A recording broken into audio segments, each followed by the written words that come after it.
जय हिंद साथियों। आज हम शिक्षक भर्ती स्पेशल एनसीईआरटी पैटर्न पर आधारित पर्यावरण अध्ययन के उन टॉप 20 प्रश्नों को पढ़ने वाले हैं जिनमें से यदि आप 15 प्रश्नों के सही जवाब देते हैं तो आपकी तैयारी बहुत शानदार चल रही है, अन्यथा भी आपको बहुत मेहनत करने की आवश्यकता है। इसलिए आप सभी लोग कॉपी पेन लेकर बैठ जाएं और आप अपना स्वयं का आकलन करें, आखिर आपकी तैयारी किस लेवल की है। तो चलिए शुरू करते हैं। प्रश्न क्रमांक 1 से कहा गया है, निम्न में से कौन सा कथन सही नहीं है। बताना इन 4 में से कौन सा कथन सही नहीं है। ऑप्शन ए में कहा गया है शेर का आश्रय मांद है। बिल्कुल भाई, शेर जहां पर रहता है उसे मांद ही कहा जाता है, मतलब शेर का आवास क्या है, मांद होता है। बिल्कुल सही है। घोड़े का आश्रय या आवास अस्तबल है। बिल्कुल भैया, ये भी सही है। मकड़ी, आपको पता है मकड़ी जाल में रहती है। बिल्कुल ये भी सही है। लेकिन यहां पर कहा गया है भेड़ का आश्रय दरबा है, ये गलत है, क्योंकि भेड़ का जो आश्रय है वो होता है मेड़। ठीक है, तो ऑप्शन सी यहां पर करेक्ट आंसर हो जाएगा। ठीक है, चलिए भाई प्रश्न क्रमांक 2 पर आते हैं। और सारे ही प्रश्न भैया आपको यहाँ पर एनसीईआरटी पैटर्न पर मिलने वाले हैं, इसलिए वीडियो को लाइक और शेयर अवश्य कर दें। ठीक है, पिरामिड में उत्पादकों को हमेशा रखा जाता है सबसे नीचे, शीर्ष पर, मध्य में या फिर किसी में नहीं। भैया आप सभी को पता होगा पिरामिड इस तरह से होता है जो कि खाद्य श्रृंखला को निरूपित करता है। जैसे मैं यहाँ पर बात करूँ एक एग्जाम्पल की, जैसे सबसे पहले घास आएगा, घास को कौन खाएगा, टिड्डा खाएगा। टिड्डे को कौन खाएगा, मेढक खाएगा। मेढक को कौन खाएगा, सांप खाएगा। तो यहाँ पर आप जानते हैं जो हरे पेड़ पौधे हैं और घास है वो उत्पादक होते हैं। तो यहाँ पर आप देख सकते हैं उत्पादक को हमेशा नीचे रखा जाता है। तो करेक्ट आंसर यहाँ पर ऑप्शन ए के साथ जाएगा, सबसे नीचे उत्पादक को रखा जाता है। ठीक है, चलिए भाई इसके बाद प्रश्न क्रमांक 3 पर आते हैं। निम्नलिखित में से कौन सा पक्षी पत्थरों के बीच अंडे देता है। बारबेट, कोयल, इंडियन रावेन या फिर गौरैया। करेक्ट आंसर ऑप्शन सी के साथ जाएगा। इंडियन रोवेन एक ऐसा पक्षी है जो कि पत्थरों के बीच अपने अंडों को देता है। यदि साथियों आपसे पूछा जाए कौन सा पक्षी स्वयं के घोंसले का निर्माण नहीं करता तो बताइएगा कोयल ऐसा पक्षी है। ठीक है, चलिए प्रश्न क्रमांक 4 पर आते हैं। यदि पूरे विश्व की सभी पेड़ पौधों अर्थात वनस्पतियों को समाप्त कर दिया जाए तो किस पदार्थ की कमी से सारे जीव जंतु भी मर जाएंगे। ऑक्सीजन, भोजन, कार्बन डाइऑक्साइड या फिर जल।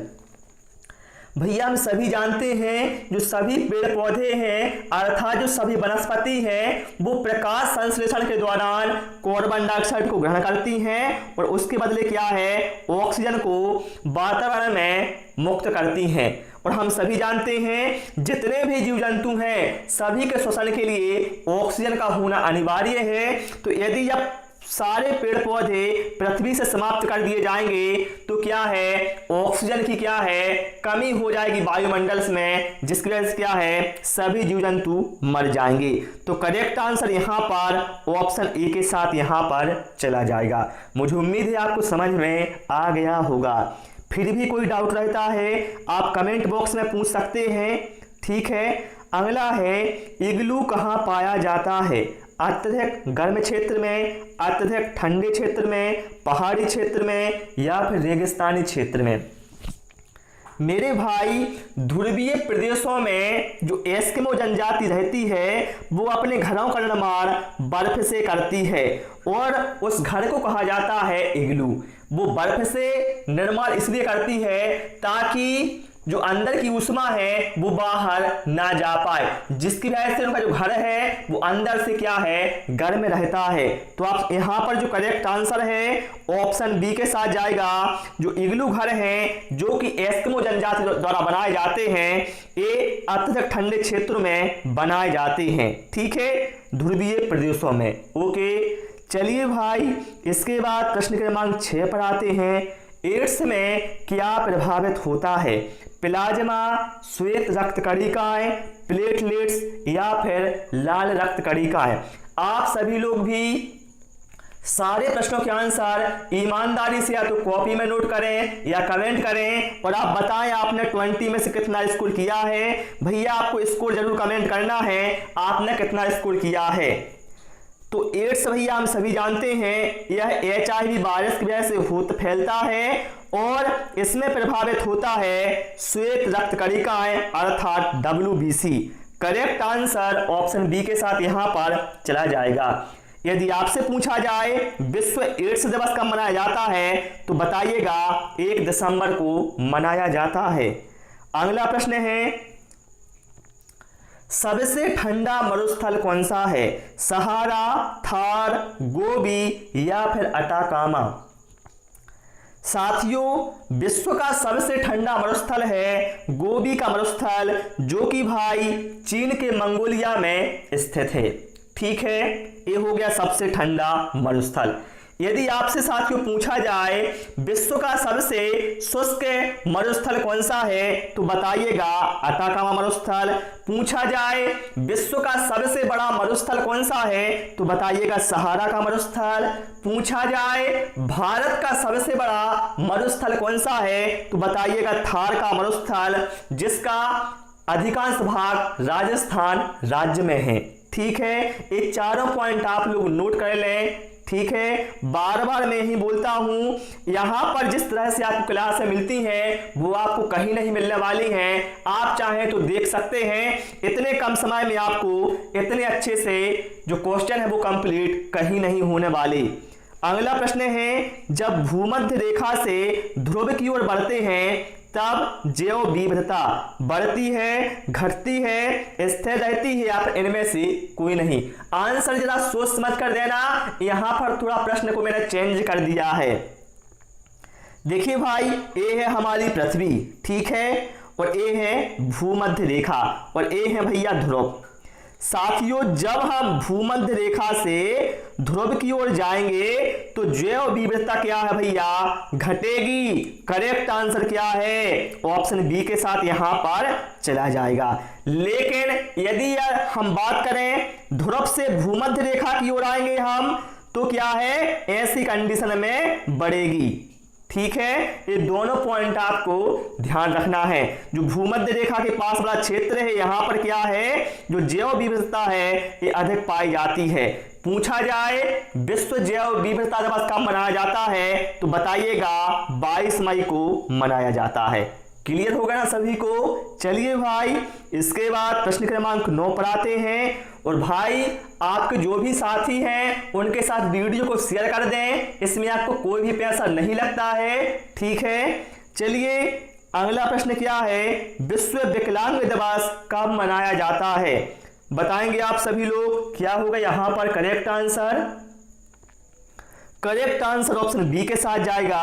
विश्व विकलांग दिवस मनाया जाता है 3 दिसंबर को। यदि पूछा जाए विश्व ब्रेल दिवस कब मनाया जाता है बताइएगा 4 जनवरी को मनाया जाता है। यदि आपसे पूछा जाए अंतरराष्ट्रीय बाघ दिवस कब मनाया जाता है तो बताइएगा 29 जुलाई को। सारे पॉइंट भाई नोट कर लो, ठीक है, बहुत ही काम में आने वाले हैं। अगला है स्टोन लेप्रोसी का संबंध किससे है? अम्लीय वर्षा, ग्लोबल वार्मिंग, मृदा अपरदन या फिर सौरमंडल। करेक्ट आंसर यहां पर साथियों हमारा ऑप्शन ए के साथ जाएगा। हम सभी जानते हैं 5.6 पीएच मान से कम पीएच मान वाली वर्षा को अम्लीय वर्षा कहा जाता है। और साथियों अम्लीय वर्षा का प्रभाव चाहे जीव जंतुओं पर हो या फिर पेड़ पौधों पर हो या फिर ऐतिहासिक इमारतों पर हो, सभी पर इसका प्रभाव होता है। और जब अम्लीय वर्षा होती है साथियों तो इससे क्या है, जो ऐतिहासिक इमारतें हैं उनका क्या है, क्षय होने लगता है भाई। उसी को बोला जाता है स्टोन लेप्रोसी। ठीक है, तो हम कह सकते हैं स्टोन लेप्रोसी का जो संबंध है वो अम्लीय वर्षा से है। ओके, और अम्लीय वर्षा के लिए मुख्य उत्तरदायी गैस कौन सी है तो बताइएगा SO2 अर्थात सल्फर डाइऑक्साइड। ओके, चलिए प्रश्न क्रमांक 11 पर आते हैं। कांग्रेस घास किस घास को कहते हैं? आप लोगों को नाम सुनने में थोड़ा अजीब लग रहा होगा, लेकिन बताएं आप सभी लोग, कांग्रेस घास किस घास को कहा जाता है? बांस को, जूट को, कपास को या फिर गाजर घास को? साथियों, कांग्रेस घास कहा जाता है गाजर घास को। करेक्ट आंसर यहां पर ऑप्शन डी के साथ चला जाएगा। यदि आपसे पूछा जाए कौन सा जानवर बांस खाता है तो बताइएगा पांडा। पूछा जाए सुनहरा रेशा किसे कहा जाता है तो बताइएगा जूट को कहा जाता है। पूछा जाए भारत में सफेद सोना किसे कहा जाता है तो बताइएगा कपास को कहा जाता है। ये सारे पॉइंट आप लोग भाई नोट कर लें, ठीक है। और यदि आपको टाइम कम पड़ रहा है आंसर देने में तो आप वीडियो को पॉज कर आंसर दे सकते हैं। मानव शरीर में सबसे प्रचुर मात्रा में पाया जाने वाला तत्व कौन सा है? ऑक्सीजन, कार्बन, नाइट्रोजन या फिर सल्फर? साथियों, मानव शरीर में सबसे अधिक तत्व पाया जाता है सबसे अधिक मात्रा में, वो है oxygen. Correct answer option A के साथ यहां पर चला जाएगा। यदि आपसे पूछा जाए वायुमंडल में ऑक्सीजन का परसेंट कितना है तो लगभग 21% है। नाइट्रोजन का परसेंट कितना है तो लगभग 78%। ठीक है, चलिए प्रश्न क्रमांक 13 पर आते हैं। चाय में कौन सा अम्ल पाया जाता है? बताएंगे आप लोग, जल्दी से इसका आंसर सभी लोग कमेंट करें। चाय में कौन सा अम्ल पाया जाता है? बिल्कुल भाई, चाय में पाया जाता है टैनिक अम्ल। करेक्ट आंसर ऑप्शन बी के साथ यहां पर चला जाएगा। पूछा जाए दूध में कौन सा अम्ल पाया जाता है? बताइएगा भैया लैक्टिक अम्ल पाया जाता है। सिरके में कौन सा अम्ल पाया जाता है? बताएंगे एसिटिक अम्ल सिरके में पाया जाता है। चलिए प्रश्न क्रमांक 14 पर आते हैं। कृत्रिम वर्षा के लिए किसका प्रयोग किया जाता है? बताएंगे आप लोग, क्या होगा यहां पर करेक्ट आंसर? टाइम कम पड़ रहा है, वीडियो को पॉज कर लें, आंसर सोचें। तो भैया मेरे कृत्रिम वर्षा के लिए सिल्वर आयोडाइड का यूज किया जाता है या प्रयोग किया जाता है। ऑप्शन बी यहां पर राइट आंसर हो जाएगा। प्रश्न क्रमांक 15, लाल मिट्टी पर खेती करना कठिन है क्योंकि? बताएं आप लोग, लाल मिट्टी पर खेती करना कठिन क्यों है? यहां पर 4 ऑप्शन हैं। इसकी जल धारण क्षमता कम होती है, यह अत्यधिक प्रदूषित होती है, जैविक घटक इसके साथ मिश्रित नहीं होते या फिर लाल रंग की होती है। तो भाई मेरे लाल रंग की मिट्टी पर जो खेती करना है वो कठिन होता है क्योंकि जो इसकी जल धारण क्षमता है वो कम होती है। करेक्ट आंसर किसके साथ जाएगा? ऑप्शन ए के साथ जाएगा। अब आप लोग हमें कमेंट करके बताएंगे कि जो लाल मिट्टी का लाल रंग है वो किसकी वजह से होता है। इसका आंसर आप कमेंट बॉक्स में अवश्य दें। चलिए प्रश्न क्रमांक 16, भारत का राष्ट्रीय जलीय जीव कौन सा है? कछुआ, पेंगुइन, डॉल्फिन या फिर रोहू? तो भारत का जो राष्ट्रीय जलीय जीव है वो है dolphin. Correct answer option C के साथ जाएगा। यदि आपसे पूछा जाए ऐसा कौन सा पक्षी है जो कि बर्फ पर अंडे देता है तो बताइएगा पेंगुइन। ओके, प्रश्न क्रमांक 17 पर आते हैं। काजीरंगा राष्ट्रीय उद्यान प्रसिद्ध है, बताएं आप किसके लिए प्रसिद्ध है काजीरंगा राष्ट्रीय उद्यान? तो भैया पहला प्रश्न है काजीरंगा राष्ट्रीय उद्यान है कहां पर? तो मेरे भाई ये असम में है। और ये प्रसिद्ध क्यों है? तो भैया ये एक सींग वाले गैंडे के लिए फेमस है। करेक्ट आंसर ऑप्शन सी के साथ यहां पर चला जाएगा।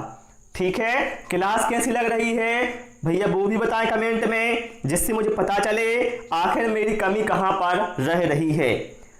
बाढ़ से समुद्रभूत पौधे मर जाते हैं क्योंकि? जब बाढ़ आती है भाई तो जो पौधे हैं वो मर क्यों जाते हैं?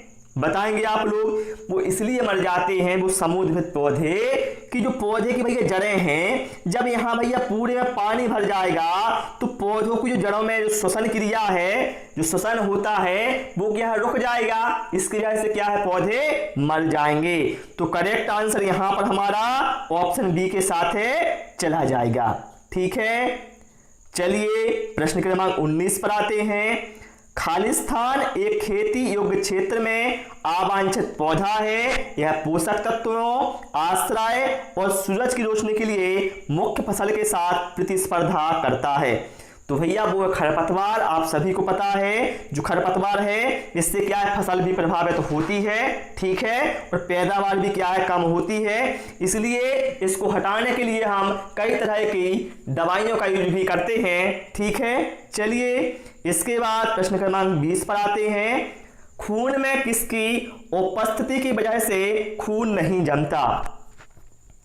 भैया देखिए आपको पता है, यदि हमें कहीं पर चोट लग जाएगी, वहां से ब्लड आने लगेगा, तो जैसे ही ब्लड वायु के संपर्क में आएगा जम जाएगा। लेकिन हमारी बॉडी के अंदर क्यों नहीं जमता? वो इसलिए नहीं जमता भैया क्योंकि ब्लड में क्या है, हेपेरिन नामक एक होता है। तो हेपेरिन की वजह से क्या है, हमारा जो ब्लड है वो बॉडी के अंदर नहीं जमता। पूछा जाए रक्त का लाल रंग किसकी वजह से होता है, तो बताइएगा हीमोग्लोबिन की वजह से, ठीक है। तो प्यारे साथियों आज इस क्लास में इतना ही। आपको क्लास कैसी लगी, आपने कितना स्कोर किया है, कमेंट बॉक्स में कमेंट करें। वीडियो पसंद आया है वीडियो को लाइक और शेयर करें। Thanks for watching this video.